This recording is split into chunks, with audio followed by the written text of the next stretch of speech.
All right, welcome back to the pod. Happy pod. Here we are with Rocky Jedick. Jedick. Yeah. Okay. Rocky There's Jedick. no N. Jedi with a CK. Jedick. Yeah. Cool. Love it. Bro, first of all, thanks for coming here. I know that traffic right at the end is a little... Yeah, the 5 p.m. traffic. A little brutal, but you made it. Yeah. Made it to the farm, man. I love your place. Thank you, dude. Sick. Got greeted by all your animals. Yeah, Myro probably came up and dropped something at your feet to throw it. Is that the small one? Yeah. Yep. That was my Tennis ball right there between my legs. Yeah. She's good at that. Yeah, she's cool. Yeah. Sometimes she brings like a big stick and you're like walking out there in my flip flops and she'll just drop it on my toes. I'm like, bro, like a little too needy with with that. But she's adorable though. Yeah, she's quite the sweetie. The brown one's really cute too. The little bigger one, like part Aussie. I don't know the name on that one, but it's a beautiful dog. Super friendly as well. Some random dog just running around. Yeah, we got that's Dart's dog. He does he's kind of like my foreman. Okay. But he's also my mechanic. Nice. So he's off work for Happi Roofing, and then now he's on work for Happi Cars, working on the cars out in the garage. Yeah, I was going to ask you about what's going on with the Happi Cars. I've been seeing you post the cars. Yeah. It's a totally separate business. Yeah, we want to do, I mean, like all my cars that have like my wraps on it, those are Happi Roofing. Mm-hmm. Those are like my personal cars that I just put wraps on, which I think is a freaking cheat code for a business, by the way. I don't know if you're planning on doing wraps for your wellness. Because then they just, all those cars are business expenses. Yeah, they're business expenses, but also it's just like a conversation piece. Like it's just reoccurring marketing that you pay for at one time. And then it's not so much like people see it and then they'll like instantly call your business. It's more like you're getting gas and then they're like, what is this? And then you get to promote it and talk to them face to face. Yeah. Because you're always with your car, right? Yeah. So it's really just like a conversation. So you have it on all your personal cars? Not all of them. I have 5 cars. I have it on 3. Okay. I have it on my van, my truck, and then my C8. Just dailies. The Lambo will get it. And then I have another truck that isn't really being driven by me. It's kind of like an older beater car. So that's a good idea. I like it. Yeah. Mm-hmm. And depending on like, do you have like a reoccurring person that you're buying from for supplies or anything like that, or devices or anything like that? Yeah, there's a couple things that come to mind, like the continuous glucose monitors we buy, for example. Like that's actually what I'm wearing right here. I saw that. That's a CGM. Okay, cool. Yeah, we can talk about that later. But I mean, we have certain pharmacies that we buy products from specifically we have a separate business. It's like an IV hydration business. Okay. It's the same guy I own the health and wellness longevity health clinic with, but we own that with another person who's a friend of ours who's a nurse. So that one we have like pharmacy companies, medical supplies for the IV stuff. So there's some. I'm trying to think if there's other. The reason I ask is because more than half the cost for the wraps is paid for by different like companies that I buy from. Oh, so you'll ask them to.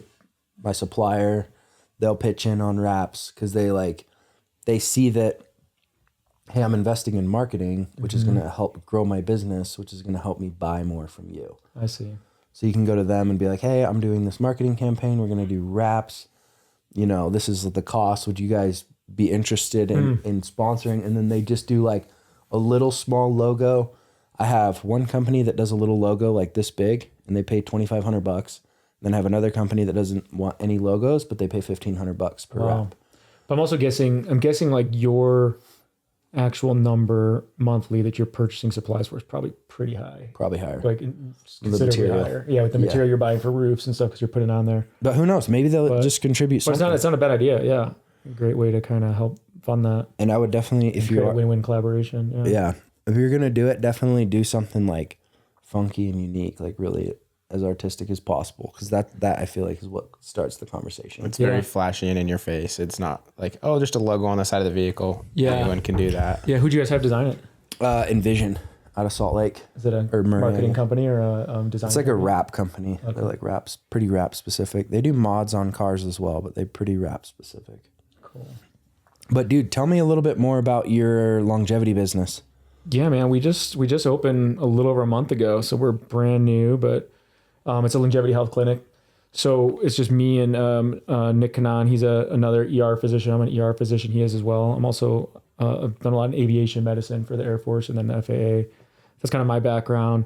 And we were just getting pretty frustrated working in the ER. It's a hard place to work, and you're seeing kind of the end state of a medical condition or a disease. You know, you see the heart attack, the stroke, you know, a person that comes in with abdominal pain, you do a CT scan, and then you realize this patient's just full of tumors, and now they have metastatic cancer, you know, and it's kind of always like, we're just putting a Band-Aid on a massive problem, and we might save a life, but it's like, okay, we saved a life, but for how long, you know, and to what degree? You know, now they have heart failure, or they have persistent paralysis because they had a stroke.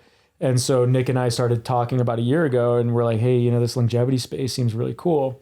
We should talk about starting a company. Conversations turned into like, you know, real legit ideas. Actually, when we were in Egypt on the yacht, every day we were up on the deck every morning. I remember hearing about it. Yeah, we were just kind of like, we were just kind of riffing and creating stuff and, you know, trying to put things to paper. And then when we got back, we really started went to work, and we built this thing out.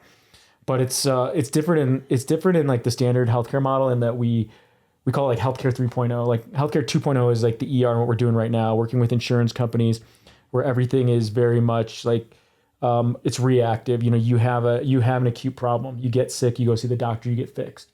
You know, so it's reactive. It's very much like a one size fits all. Like healthcare is like, we do everything for everyone. It's the exact same thing. And it's very much like paternalistic, where you go and you see the doctor, and doctor's like, this is what you need to do.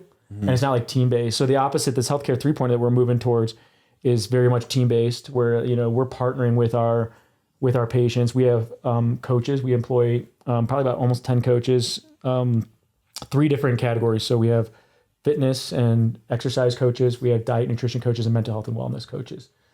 And so we work as a team to try to help this person achieve their health goals. So we're team-based. We're very proactive. So most of our patients are in their late 30s or early 40s, because I think that's kind of the time period when someone starts to realize, like, hey, you know, I'm not living forever. I'm starting to notice like small things with aging. Yeah. You know, and so that tends to be our demographic. Some people that are a little bit older, but essentially, you know, so we're dealing with this person in their late 30s or early 40s that really don't have many health problems, but are super focused on preventing from getting these health conditions down the road. Right. So that they can live longer and live a more high quality life. So it's team-based, proactive. And then the third part is just very personalized and customized. So we do genetics, we do labs, we do look at, you know, really detailed family history. We like build a very customized plan for that person. Also like sorting out like what's their preferences, what are the activities they're involved with, you know, and we just build like a 12-month curriculum for them. And we get tons and tons and tons of diagnostic testing. So that if someone has like a very low likelihood early cancer or a brain aneurysm or something like that, we're going to detect that much earlier than you would if you were just following standard healthcare like protocols. Diving deeper. So that's kind of what it is. Yeah. Figuring out what's going on. Mm-hmm. Sounds like yours being just hyper specific on that individual, where normally it's just a blanket, like this will fix it. Yeah. And you guys are going, all right, well, this is what's going to happen. This is what could happen. Mm-hmm. Let's get it before it's a problem. Yeah, for sure. I mean, it's also like, if you just even look at like the number of touches and the time that we spend with one patient. I mean, usually you go in to see your primary care doctor, maybe you go once a year for an annual checkup, maybe you go twice a year if you have something more serious going on, and you get 15 to 20 minutes in front of the person, and it's rushed, you know, and that's it. And then you're gone, you know, and you just leave, you're like, well, what was that? You know, we sit down, you have a 1-hour consultation at the beginning with the doc. You do all these testing. You meet with each of the coaches once. It's also probably about an hour appointment with all them. They're doing additional testing. We're doing lots of different like fitness and exercise metrics. We're checking your RMR, which is your resting metabolic rate. Like how many calories do you burn just sitting on this couch if you just sat here all day with like your body composition? We do DEXA scans to look at your body composition. Like what's your lean muscle mass? What's your visceral fat, which is the fat you can't even see. It's inside your body. It's like around your organs, which is like a really important thing to know. What's your bone mineral density? We have them come and you do your VO2 max, which is a really actually hard, challenging test. You have to wear this mask, and you're on a treadmill or you're on a bike, and the coach will push you to go to your ultimate failure point of aerobic fitness, and they're measuring through gas exchange like how efficiently you're utilizing oxygen. And that metric is like super, super important, because if there was like one metric I'd want to know about you guys, And like they said, you can only have one variable about these guys to know like how long they're going to live compared to their peers. Like VO2 max is one of the most important things to know. But most people don't even do that test, aside from like if you're a big time endurance athlete, and mostly endurance athletes. So like cyclists, they all know their VO2 max, triathletes, Ironman. But it's a super important variable that's tied to your longevity. So everybody gets that. And so you're getting all these touch points. You have touch points with your fitness coach, touch points with your nutrition coach. We're collecting all this data all the time. Everybody gets a CGM. This is a continuous glucose monitor. Yeah. So right now this is giving me feedback at every couple minutes. It's sending a number to my phone so I can see, when I eat certain things like, man, that glucose goes up really high. Because the goal is trying to prevent prediabetes and diabetes and metabolic disease. Yeah.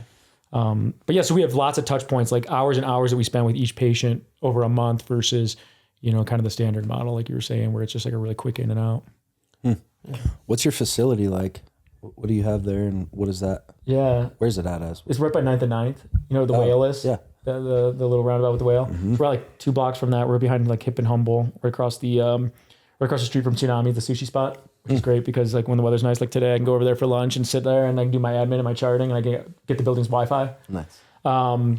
So it's a small office building. It's like 4 different offices. I actually owned the building. I bought the building about 2 years ago. No way. Yeah. So it was kind of nice to be able to like use it as like a little bit of like a lab for different small businesses because I could do whatever I want. Mm-hmm. So when we had this idea, we remodeled the entire thing. It's basically the entire upstairs floor. It's only about 1,200 square feet. It's not huge.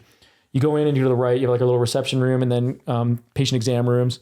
And then if you go to the left, we actually built into the clinic a fitness area, which is really rad. It has, like I was saying, it has like a tonal system on the wall. It has a treadmill, bike. It has a full cage with free weights. We have a rowing machine. Everything has like a screen. So if you wanted to go in, you can go in on your own and just kind of have like a self-directed work,out. We have a sauna. We have a cold plunge, steam shower. So we've been doing like small classes too. We've been doing some really cool breathwork classes, yoga classes. We're trying to get actually more instructors. So if anybody's interested, you guys know people, we're actually trying to find a Wim Hof guy because we can do it with the cold plunge, do a little Wim Hof like breath work. Yeah. So we're looking for instructors. Right now we're doing about like 3 to 4 classes a month. I'd love to like get to the point where we had classes almost every day. It's a small space. We can only do like 8 to 10, but I have 2 breathwork people. Wait, I think you know him. Who's that? I'm trying to remember his name right now. Drawing a blank. Jed. You know Jed? Jed that lives in Park City? Jed Elton. Oh, I'm thinking of a different Jed.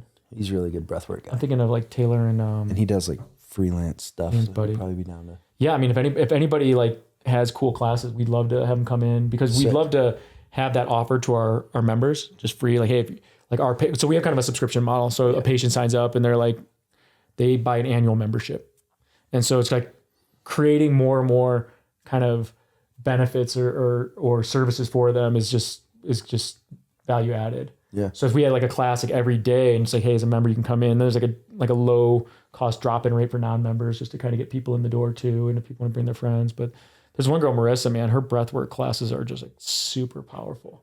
I'd never been to a breathwork class. I've been to hers twice and every single person in that room cried. Really? Cried. Oh yeah. And dang. I'm no exception. I will say like what she does, this journey she takes you on through like the altered sensorium with like the music that she plays. She recites poetry. Then she does these like visualization type of like exercises where she has you like visualize yourself as a younger person and go through these things. Wow. And by the end, you're just like broken. You're like, whoa, what was that?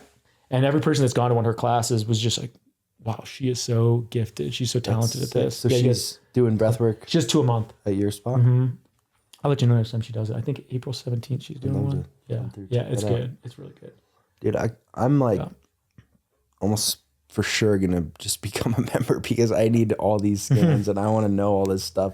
Yeah, come in for a consult. I'll let you know everything we do.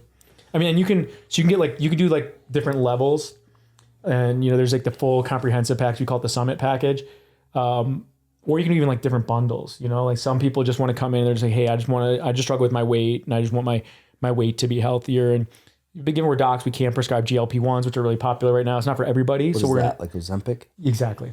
Yep. Yeah, but like there's so many people that are doing it the wrong way, that are just getting Ozempic, they're buying it online, or they have someone prescribing it that's not following them. It's super important if you're on Ozempic to be tracking the right metrics.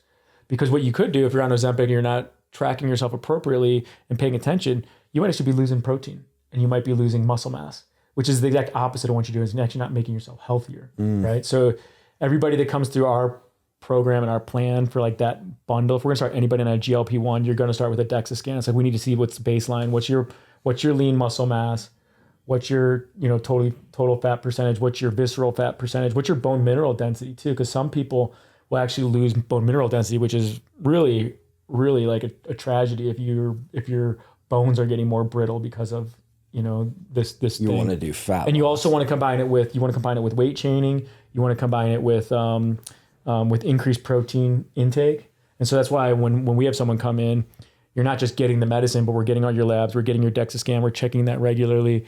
We're putting you in front of our coaches. We're creating actually diet and exercise plans for you, so you're not in any case exchanging like the lean tissue that you actually need for just this better number on a scale. Yeah. Like you want that number on the scale to represent actually an improvement in health.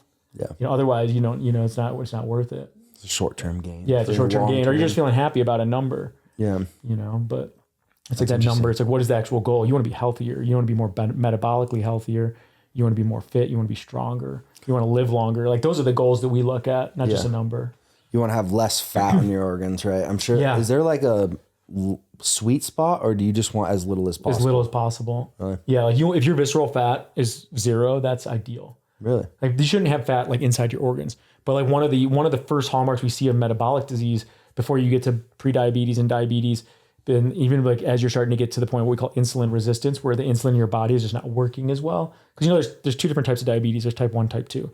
Type 1 is usually someone gets it when they're much younger, as a adolescent, and the pancreas just stops producing insulin.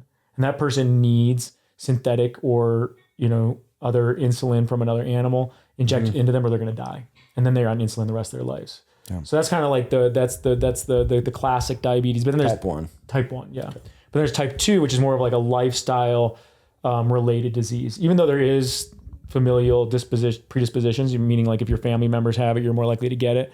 But it really is related to your lifestyle. You start to eat too much. You start to get overweight. You're not exercising. You start to get insulin resistance, meaning that insulin that is in your body, your pancreas actually functions normally, but it's trying to manage this high levels of glucose that you're putting into it all the time because you're just a terrible eater. And you're causing your body to start to become resistant to the insulin in there. And so when that starts happening, then you start to get fat in weird places. And so fatty liver disease is something that we see. So I think I want to say it was somewhere maybe like 20, I might have the numbers off, but it was somewhere around like 20 years ago. The most common cause of liver disease prior to that was alcohol, from alcohol intake. And then it started to shift to this, what we call NAFLD, non-alcohol fatty liver disease, which is purely just related to your diet and the standard American diet. All the junk food we eat now. Yeah, it's all the junk food. Mm-hmm. And so we're seeing it's just like an epidemic that more and more people are coming down with this disease, and then that starts to get them on the way to diabetes, prediabetes and diabetes. And the same thing's happening, like the fat will go around the heart, and that shouldn't happen. You shouldn't have visceral fat in your organs or starting to infiltrate the organs or going around it. So that's one of the things we look at frequently. Does it feel do you start getting fat other places and then there's just like nowhere else to put the fat? Is it like, are these people really overweight, or are they like normal looking, regular people? Yeah, it's an interesting point because it's a little bit of a variety, and kind of like each person's a little bit different. You might have heard of like different body morphisms and stuff like that. So some people are clearly fat. You see them and they have, they're wearing it in a place where you can see obviously that they're overweight. Right. We call that overnutrition. We try to, because it's not overnutrition. Yeah. Because you don't want to call them fat. Yeah. Well, I mean, we just try to be very scientific about it, because making someone feel bad is not like helpful, I don't think, because to be honest, there's so many different factors that cause people to overeat, and a lot of it is your genetics, and a lot of it is your the norms you learn in terms of your nutrition and your diet when you're being raised. But to answer your question, so there's some people that clearly are overweight externally in more the subcutaneous spaces, in their thighs and in their abdomen and different spaces. But then there's other people that are what we call kind of skinny fat, where you look at them and they're like, oh, that person's not overweight. But then you do a DEXA scan and you're like, wow, you actually have a lot of fat in your liver, and there's certain ethnicities that we know are more likely to get fatty liver disease as well, so like Latinos and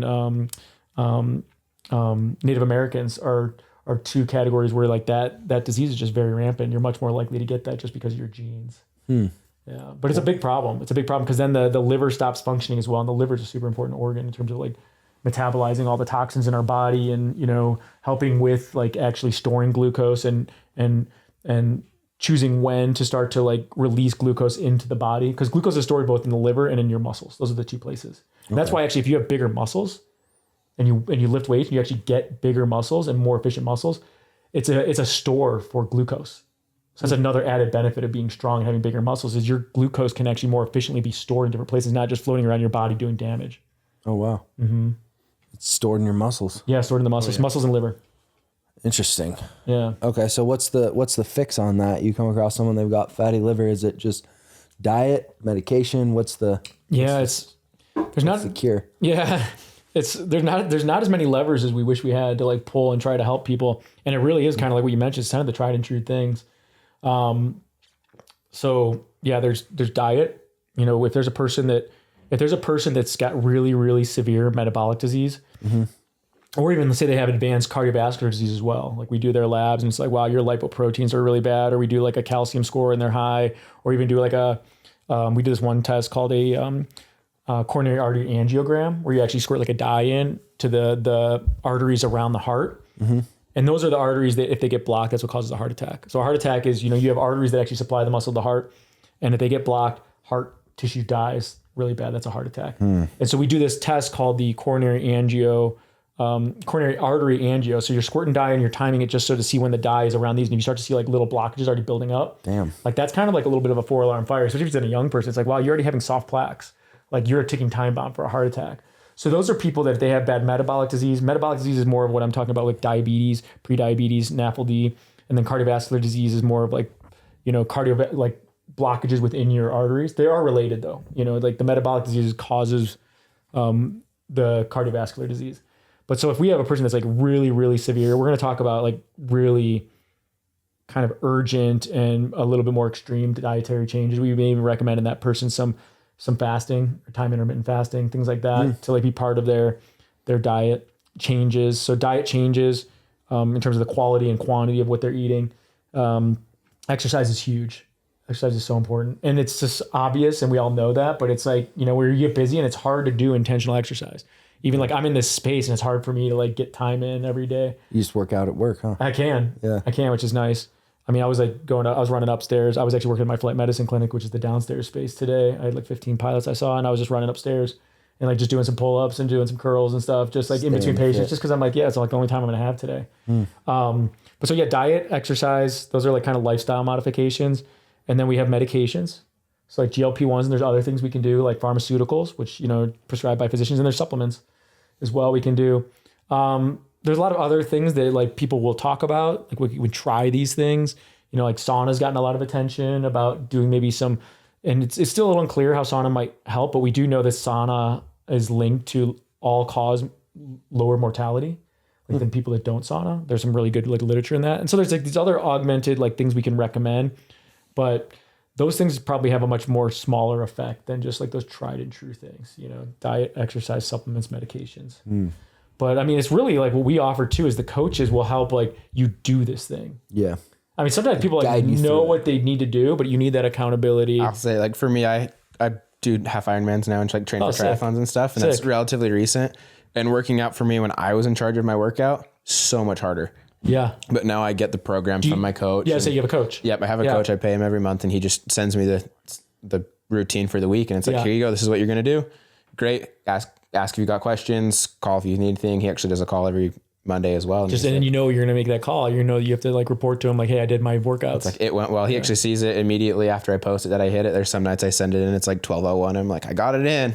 Sick. But it's like having the pre-structured workout and the accountability of a coach. It's like, oh, I can get this done, and not having to structure it myself for not having the knowledge for the workouts and things. It's like, all right, I actually can do this. Like someone else has helped me enough to where I'm like, I can go run a mile, run 6 miles, whatever it is, and get the workout. And I'm like, it just makes it easier. You done halves? I'm doing one in May 10th. I'm going to do a full in October. And you don't know your VO2 max yet? I could tell you on my watch, but yeah, that's like an estimate, and that's okay, but it's not. No, it's not perfect. No. Yeah, it's not the same thing we'll do. You come in, get one. I don't want to. Yeah, that'd be cool. Let's go do it. Yeah, especially as an endurance athlete, you need to know that number. Yeah, no idea. That'd be cool. Yeah. So is it like a percentage or is it just a score?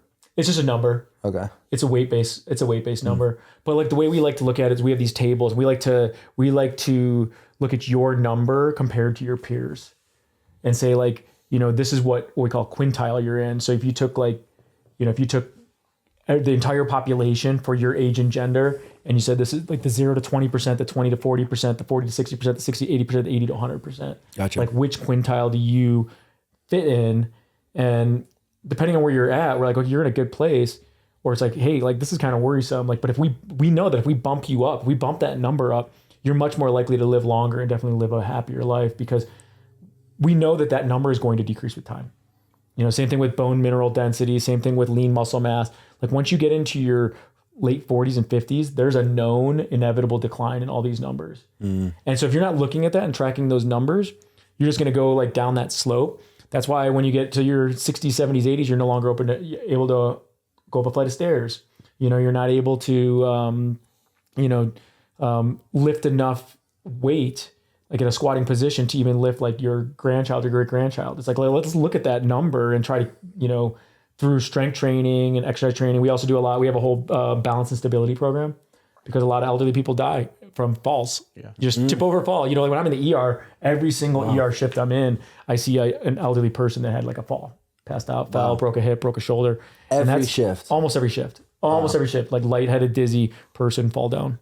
Oh yeah. We're all sitting at 1G. We're all sitting there at gravity, when you start to get older, fighting gravity every day becomes a challenge. It's weird to think that. Wow. And so we try to build a plan like decades ahead of time. Like how do we get this person to like that, whatever that health metric that they want at the end of their life, their final 10 years. And the other thing we really focus on too, we've talked about like metabolic disease and cardiovascular disease, but also like we call neurodegenerative disease. But like brain. Yeah. Trying to prevent dementia, trying to prevent Alzheimer's, trying to like give people tactics to like detect it early. So how do you prevent that? Yeah, I mean that's an area that's a little bit controversial right now, but we're just at the very, very forefront of starting to see studies come out that are looking at ways to try to maybe prevent Alzheimer's. Is nicotine helpful in terms of like cognitive, your brain health? Like I don't know what the I don't know if there's data on like if nicotine is either linked either in a positive or negative direction with like Alzheimer's or cognitive impairment. I'm not sure. I'd have to look that up. Have you heard something? Yeah, I heard that it was supposed to be good for your brain, like nicotine. But I don't know if it's just like short term for like focus and stuff like that, or if it was. I couldn't remember if it was for like brain health. So I was just curious if you had heard anything. Well, I mean, definitely for like short term, we know that. I mean, any stimulant is like caffeine, coffee and stuff. We know that like that's gonna improve your ability to concentrate. I mean, that's why like when we treat a kid for ADHD, you're giving them a stimulant, which is kind of interesting. But it helps them like focus, someone that's like their brain is all over and they can't focus. And then all of a sudden you give them a stimulant, and caffeine and nicotine are stimulants too. So that might be, I can see that'd be helpful. Now, whether or not that translates into like prevention of Alzheimer's or dementia, I don't know. I'd have to look that one up. Well, I mean, one thing that has come out recently is the GLP-1s we already talked about, like Ozempic, and there's other ones in that category. There's been some studies that have shown that it is linked to a decreased association with developing Alzheimer's and dementia. Really? So that's why these drugs are like becoming like wonder drugs. It's like there's so many different like indications for them now. So they're really kind of an interesting medication that like has lots of longevity help uses. Yeah. If done right. If done right. I mean, just like that's like anything, like any medication or any substance you put in your body, any chemical you put in your body. I mean, including glucose, including sugar. It has a positive effect. Like we need glucose to like utilize energy, but anything has also a negative side too. So same thing with like a medication, like you take a medication for like a certain indication, certain purpose. It's like, great, but what are the adverse effects? And then what's the dose? And if you're just kind of just winging it and, like just like getting stuff online, which a lot of people do, you can just get yourself into trouble. Is it illegal to get Ozempic online? I don't know if it's illegal, but there are places that you can get like vials of it where it'll come and it'll say like, not for human consumption, not for animal consumption, only for research, but people... And they just have to put that on there to make it not illegal, but people then inject it. So we've had actually patients that have come injected? Yeah, you have to inject it. It was like a pill. No, you inject it. You should just inject it subcutaneously. So you find like the fat and just inject it into the fat. Yeah. Interesting. Mm-hmm. Yeah. Wow. That's interesting that you say it's like the miracle drug or like this stuff that's coming out. I've been seeing some stuff Like, are you familiar with, do you know much about ivermectin? Have you heard it? Have you heard what's going on there? Yeah. Well, I will say I haven't paid attention to ivermectin for a while. Back when COVID was like really, really on the news a lot, I was paying attention to it and I was like getting into the research and reading it. And so there might be stuff that's come out because I've been so focused now on more of the longevity health stuff that I'm not really paying attention to ivermectin. Well, I mean, like, to be honest, like what I remember, and this could be a little bit controversial depending on what ivermectin has become this like almost like political, like I guess symbol in some ways. Yeah. But back in like 2021, 2022, even like going into maybe a little bit like 2023, when like there was the whole like debate on like the efficacy of the vaccine and whatnot, ivermectin started to become like kind of like raised up as this like possible alternative. I mean, I will tell you the truth. Like when I did a deep dive into the research, I didn't see really any effect that was useful for in terms of like prevention of COVID. Now because people have taken it for COVID and other things, like, is there other things that have come out that say that ivermectin is beneficial? I actually don't know. I haven't paid attention to it. What are some of the other things you've seen? Just or is that mainly COVID? just the COVID. Okay. Yeah. Okay. But I think I did hear something that like people are still using it for different sicknesses. Yeah. I mean, it's an anti-parasitic medication. That's what it initially was created for. Get rid of your parasites. Parasites. Yeah. How big of an issue is that with like people? I've been seeing stuff. Yeah. It's like everybody has parasites and like Americans don't do these parasite cleanses like all these other countries. Is that true? Yeah, I think that's really overstated. I think that there's very, very few true parasites in the United States. If you're just eating in the United States, you're not traveling to other developed countries. I have a friend that just recently got Giardia though, which is like a little parasitic infection, but he got that I think it was in Mexico or somewhere in Latin America.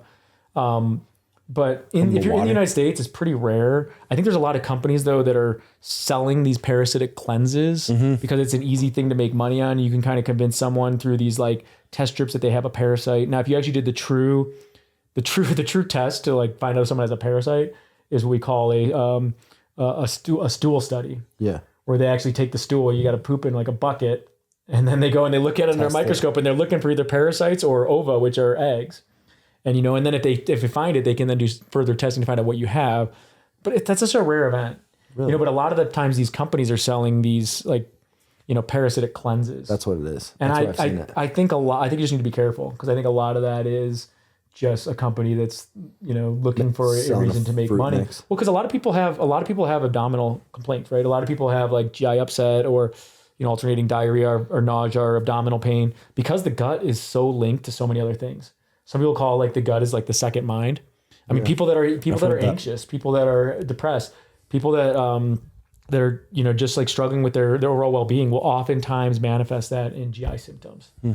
So I think it's like an easy thing for if you're a company, be like, hey, what's something that's going to affect a lot of people that we can try to advertise to? It's like headache, nausea, abdominal pain, fatigue. I mean, because these are symptoms that are part of every constellation of diseases. Interesting. And so I guess like I tend to be a little bit skeptical of some of that stuff. It's like if you can't show me on a stool study that you're actually seeing like at a like legitimate lab that you are seeing a parasite or an egg, like I don't know what we're treating, And that's one of the things we also try to provide when patients come into us and like, hey, should we try this thing? Should we try this thing? I heard about that. It's like, well, let's do a deep dive into the literature and see.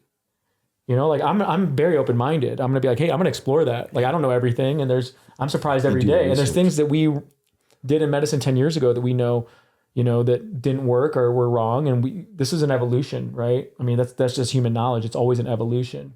Yeah. And so I'm willing to look into things. What's that? How long have you been a doctor? I finished med school in 2009. Yeah. I was in the military for 5 or 6 years as a flight surgeon, paid back my time. Then I went back to the residency at the U. So I did Utah, and I did my ER residency. So they brought me out here. That's why I still do the aviation medicine stuff. That's all through got trained in the Air Force. Nice. Okay, that makes sense. Yeah, it's a little bit different thing. It's a different business, but I see only pilots there.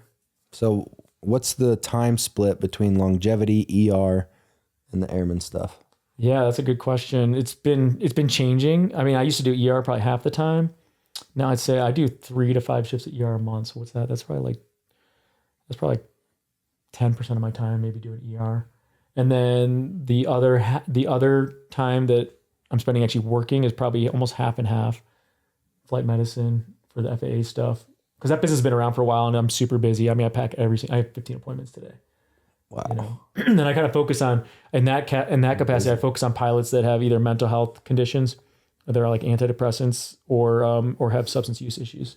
Like a special program within the FAA that manages those pilots that are, you know, they have those issues. And I've kind of gotten a little bit of a specialization there, which is actually really fun. Like reoccurring appointments or something? Yeah, you have to it's basically like monitoring. So it's like, say we have a pilot that has had an alcohol problem and then they get clean. It's like the FAA has created this whole program to like monitor them, to keep them clean and keep them, you know, which is awesome. It's actually an awesome program. And those are some of my favorite patients because they're just like, they've been really low. They've hit rock bottom. They've lost almost everything. And then they come back and they're just like got this zest for life. And, you know, yeah, and they're awesome. And, you know, I get to know those people really well because we're doing frequent check-ins. Cool. But otherwise just doing flight physicals for a lot of young guys too. And those are pretty easy. Young, healthy guys like yourself coming in that, you know, want to fly airplanes, or certain skydivers have to get them. Balloon operators have to get them. I think if there's anybody else, air traffic controllers, like the guys at the tower. Really? Yeah. So I had three pilots. Oh yeah. I guess you can't really. 3 patients today that were air traffic controllers. Yeah. Can't really have a medical issue while you're doing that. Yeah. I mean, you're kind of like, you're focused on the eyes. Vision is super important. Cardiac, you don't want someone to have a heart attack, someone to have a stroke, neurologic things, like if people pass out or have seizures. And what they call it like incapacitation. You just want to make sure someone, whatever they're doing their job, doesn't become incapacitated. You know, you don't want your pilot to all of a sudden pass out right when they're about to land or have a heart attack. So that's kind of what 100%. We're clearing them for. Yeah. Oh, so what's the vision with the longevity? Because you've had it for, how long has it been open? We've been open for less than 2 months. Less than 2 months, yeah, bro. Super. Yeah, we just opened in like mid-February. That's sick. Yeah. So we're actually like, we just got our processes like to the point where we like are really happy with them. We have a good number of like initial patients that have come through and we're kind of fine tuning everything. And so now we're like, hey, we need to start focusing on marketing.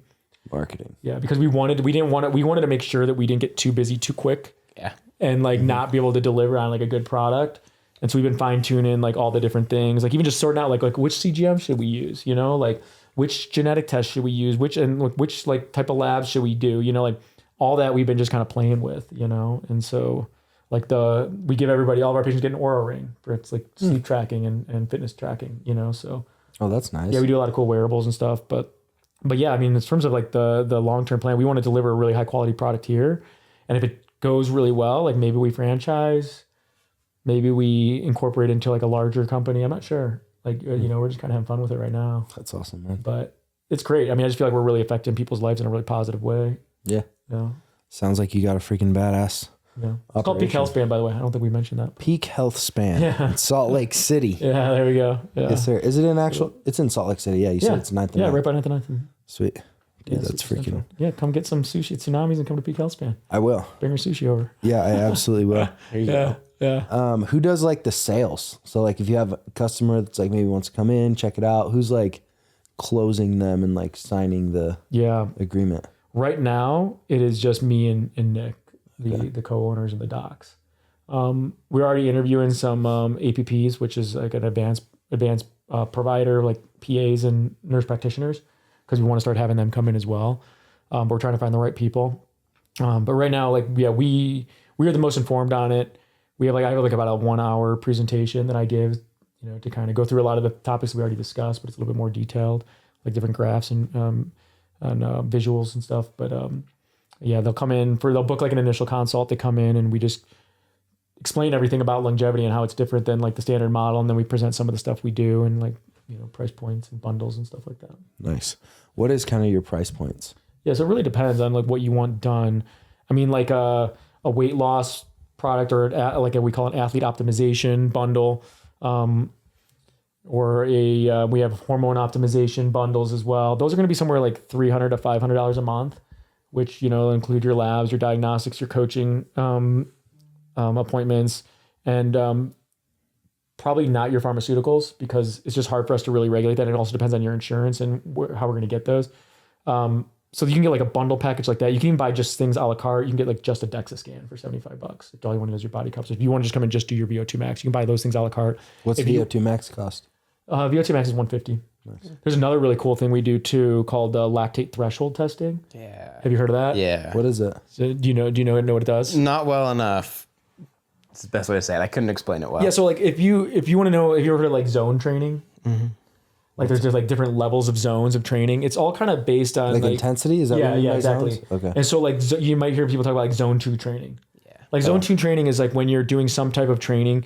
One definition of zone 2 training would be like you're doing a training and you're comfortable enough to still be able to have a conversation with someone. Yeah. So if you're like, and that's going to vary for different people, right? Different on their level of fitness. You know, some people can be running at a pretty fast clip and still be able to like talk to them. Yeah. And other people are like, hey, they're walking up a hill and like, don't talk to me. And so it's different for everybody, but it's also correlated to the amount of lactate that you're producing in your body. Okay. So when your body is lactate, isn't that like milk? That's what I think. That's like lactating. Yeah. I mean, that's the verb lactate. Okay. But lactate is also a molecule. It's also acid, and it's a byproduct of exercise when you flip from aerobic metabolism to anaerobic. So like when we're at our most efficient is we're utilizing oxygen in our body to produce ATP, which is, the energy, exactly, in the mitochondria. So when you're at your most efficient, you're utilizing oxygen. But when you start to get to a point and you're starting to work hard enough that you can't just get the energy requirements you need through oxygen alone, you start to go into the anaerobic pathway, and lactate is produced as a byproduct. So when you start to see that lactate start to go up. And so what you'll do is this is like a 2 to 3 hour test with one of our fitness coaches, and you'll be on the bike or the treadmill and you're doing your thing and they're turning up the intensity on you and they're pricking you as they go, and they're measuring your lactate acid levels. Oh, wow. And as soon as you flip into like over 2, now we know like, you're getting into that zone 2, and then they're tracking you, and they'll actually, and there's a computer software program we use, we actually pay for it through this company that actually provides it. We put all the data in, and it'll track your exact zones. And so for like when he's training, I'm sure your coach is talking to you in these zones. Like, hey, I want you to train in this zone for this amount of time. I want you to train in this zone for this amount of time, because you're getting different results. And so it's a really cool thing that we also provide. Wow. So that you can come get that training. There's all kinds of different a la carte things that we do. But for the actual membership, the memberships are pretty expensive. We don't accept insurance. We do give a letter to our patients where they can go to their insurance and try to get reimbursed for a lot of things we do, and that's effective. But we're just pretty lean, and we don't want to hire a staff to deal with insurance, because you have to hire a full staff to deal with insurance. It's just it's a nightmare. So we have 3 membership plans. We have a basic, we call it the base camp. We have the ascent, and then the summit. So the base camp, I actually have to look up those numbers because we just actually created that recently. The ascent is, I think, $9,000 for a year, and it includes quite a bit of diagnostics. The summit one, which includes pretty much everything, it's like insane the number of things you get. We do whole body MRI. We do a CT scan of the chest looking for any small tumors. We do an MRI of the head and neck looking for vascular malformations like aneurysm and things like that. Tons of labs, DEXA scan. We do the calcium score looking for cardiac health. We do an ultrasound of the heart looking at the valves and the function of the heart. The CT coronary angio, which I was saying, looking for soft plaques.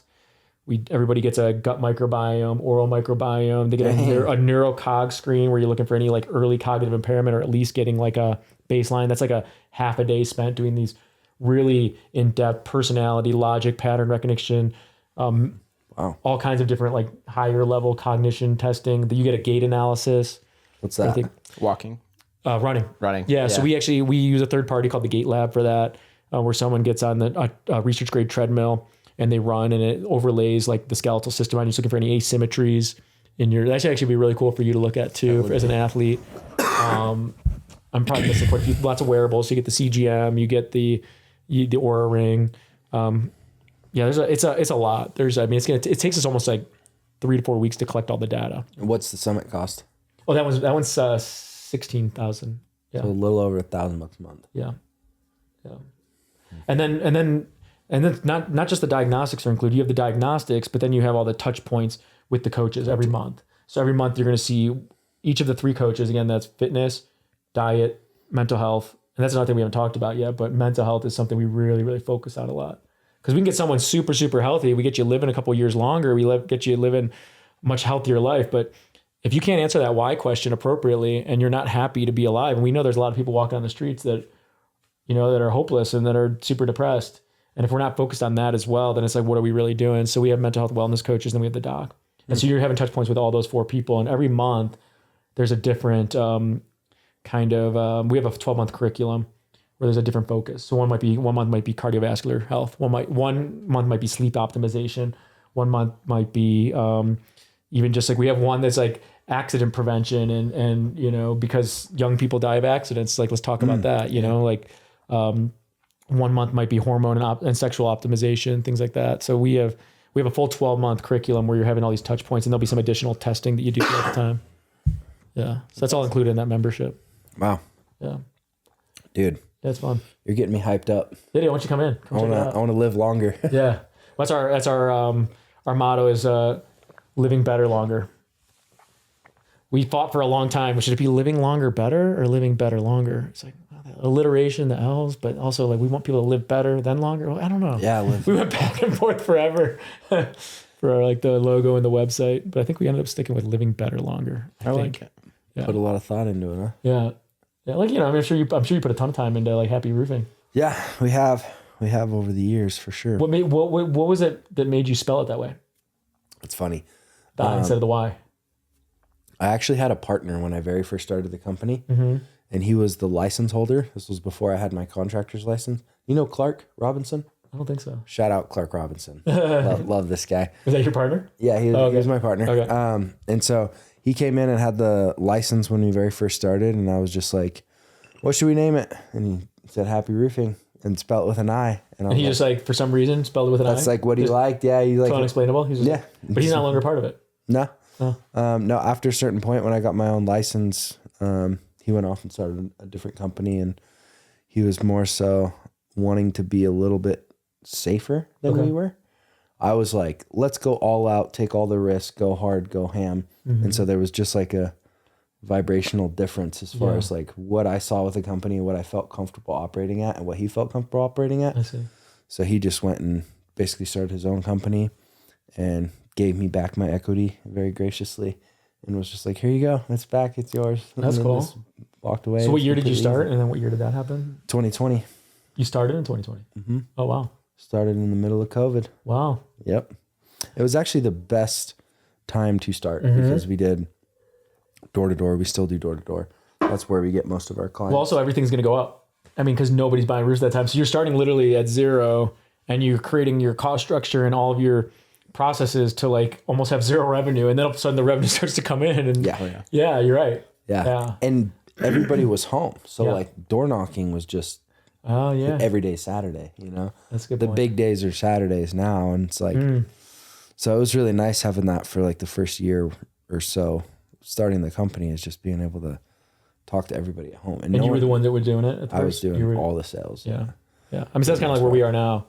You know, it's like when you're just starting off, like you can't trust anybody else to like sell for you. You know what your product is. You got to do it. Yeah. You know what you're delivering, and you got to be the one to talk it up. I mean, there will probably be a point where we'll get too busy, where we'll have like, you know, you make an appointment. Yeah, exactly. Rep. Yeah. Yeah, I would definitely say, like, I don't know how much research you've done or studying up on sales processes you've done, but about zero. It'll pay for itself real quick. That time is, if you're doing your own sales and you're going to train salespeople, like being able to kind of structure the process where even just like the simple stuff I was explaining to you, where you build the value and then drop the price, like that stuff like that psychologically really helps people like track what they're doing. And my thing is also like, if you can, obviously you're a doctor, so the health stuff is really important, and the people coming to you is going to be really important health wise. But if you could somehow do some research on like, this is going to save you this amount of money on average for bills later. Anytime there's like a financial, you're actually ahead by paying this, you know, the long term versus. And then spell that out and communicate that in that way. Yeah. So average person who doesn't make this a priority spends this amount later years in life. Person who does invest this. Yeah. So then you can have something that kind of shows, hey, this is actually like getting you ahead financially, not just costing money. That's a great point. I mean, I think that's also why we're trying to layer more services in too, where it's like, you know, if we can start to have like really cool classes and our members come and use them, and it's like, well, you know, I'm paying $100 a month for this like yoga membership. Like, let me just go to Peak Health Span and do it. And now I save that. Or there's other like little things that we get discounts on. Gym membership. We get discounts on different things. And so we like, you know, if you want to get If you wanted to get the Oura Ring yourself, you have to get that. This is what you pay. You know, we pay for the subscription. What does it cost? This is a 3rd generation one. I've had mine for a little while, but the 4th generation ones are about $400, and then you have to pay like a $70 to $100 year subscription. Okay. For like the app and stuff, so you can you continue to track your data. Nice. Yeah, they're really cool. These things are awesome. I like that. They're kind of out of the way. They're kind of. Does it do sleep as well? Yeah, sleep's the big. Aura is probably the best for sleep, and then it does also the 3 metrics that it gives you every day is sleep, readiness, and activity. So the readiness is kind of based on like what's your stress level. It's looking at your HRV. It's looking at your temperature. So it's to tell your temperature. I need that, dude. Actually, for women, I need to know what my stress level is. It can tell you when you're on your cycle. As really? Well. Really? Yeah. And I heard they're going to start to get the CGM data to be able to sync with it too. Which actually CGM is really interesting as well because glucose doesn't just go up with what you eat. It also goes up based on your stress levels. It can also go up on your so like it can tell you like no so way. So if you have a glucose spike, like if during like a stressful experience, like you'll see it. Yeah, it'll spike. I did not know that. Mm-hmm. I wore one of those for like a week and a half, maybe a month ago. Yeah. And I was pretty much always in the green. Yeah, and it popped up every once in a while, but so I was just like, oh, I seem like I'm good. The biggest one I've noticed is like sugary drinks. Sugary drinks. Yeah, like my daughter loves boba tea. And man, boba tea is the absolute worst. I see the biggest spikes just like with boba tea. Really? Or if I got like a chai latte from Starbucks like not too long ago, and I was like, that was a bad spike too. I was like, how much sugar is in this thing? It's just on. And I don't ask for any like added sugar. It's just like the standard chai latte. Oh wow. Yeah. And it's all you have it on the app, right? Yeah, it's all on the app. Yeah. And then we have like a dashboard with all of our patients. You can see them all, and we can just click on it through the company. So wait, you keep an eye on your patients as well? Yeah. Oh, cool. Yeah, but right now, I mean, this one, this one is just me and my levels, but yeah, you can kind of see like you can go back, you can see all the different spikes when I eat. Yeah, so it's pretty cool, and it'll give you little tips and stuff. It's good. That's awesome. Yeah.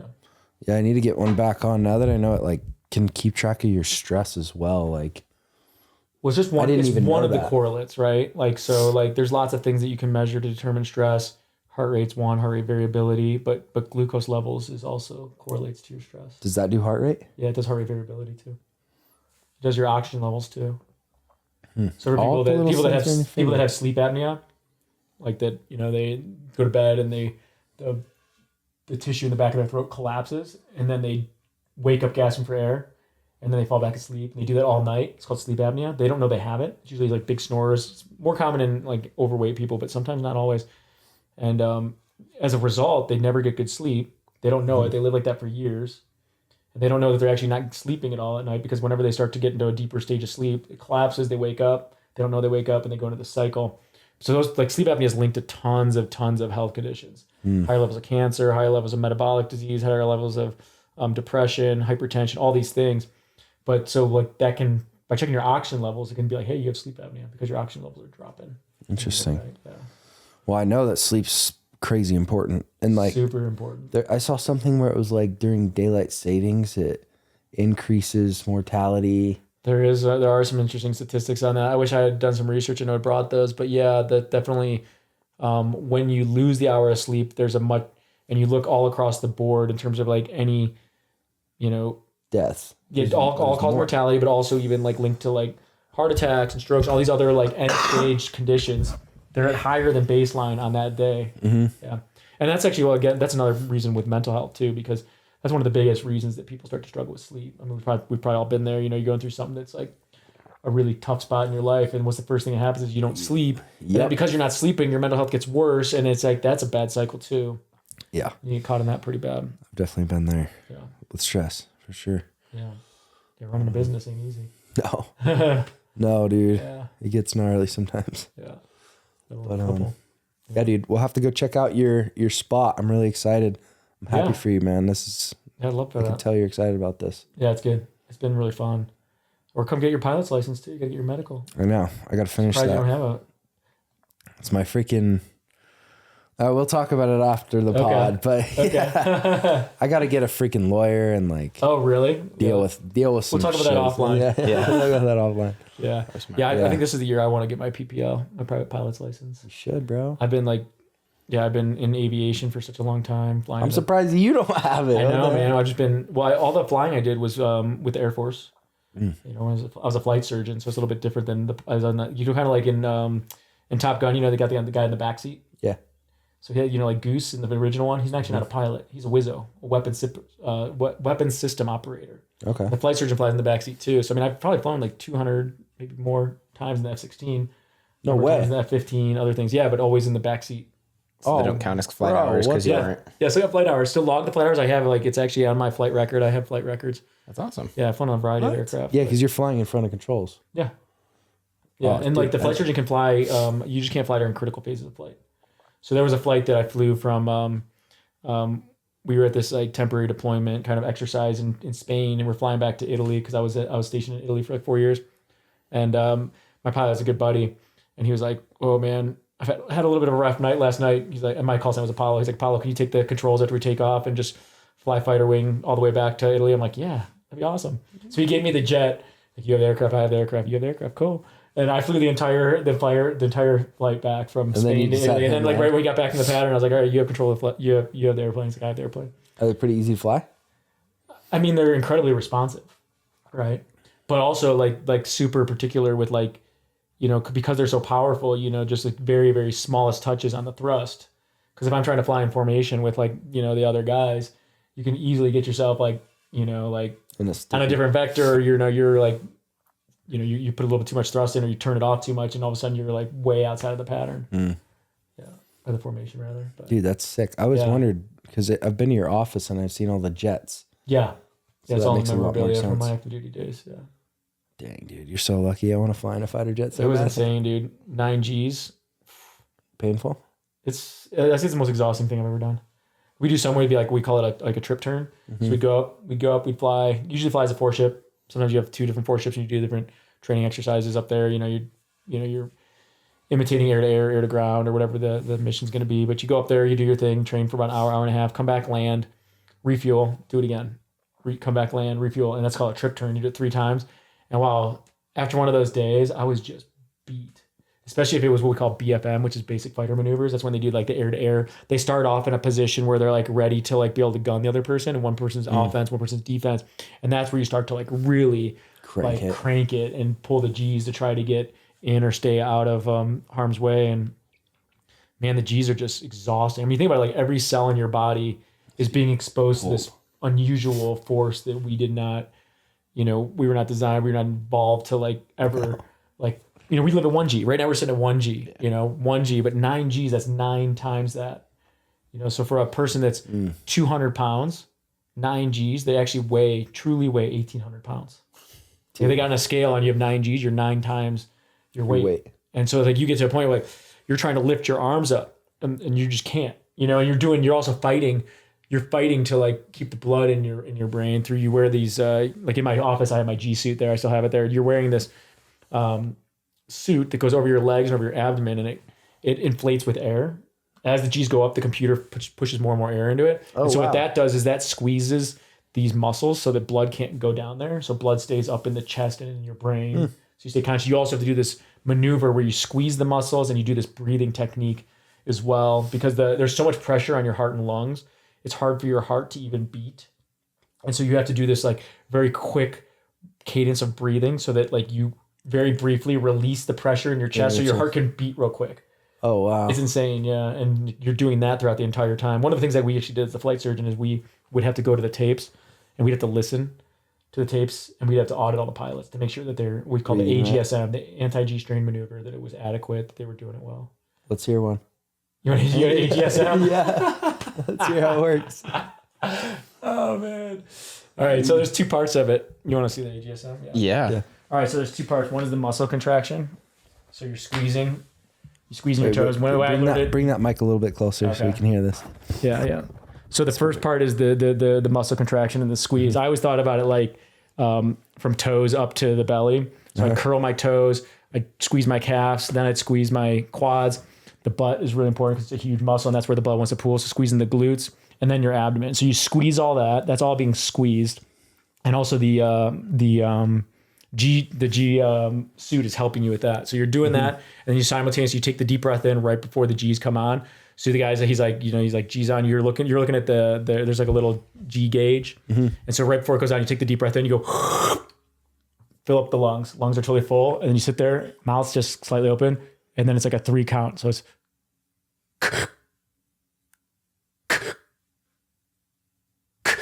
it's a quick out in. And you're just doing that the whole time. As long as you're in the G maneuver. And that just creates space for the heart to beat. Yeah, so it's like you're releasing, you're helping with oxygen exchange by releasing the deoxygenated air that's been circulating your body, getting that out, and you're quickly getting oxygen in. You're wearing a mask, so you have 100% oxygen, so you're getting a lot of oxygen in, right? And it's also, it's called PPG, where the mask is also assisting you.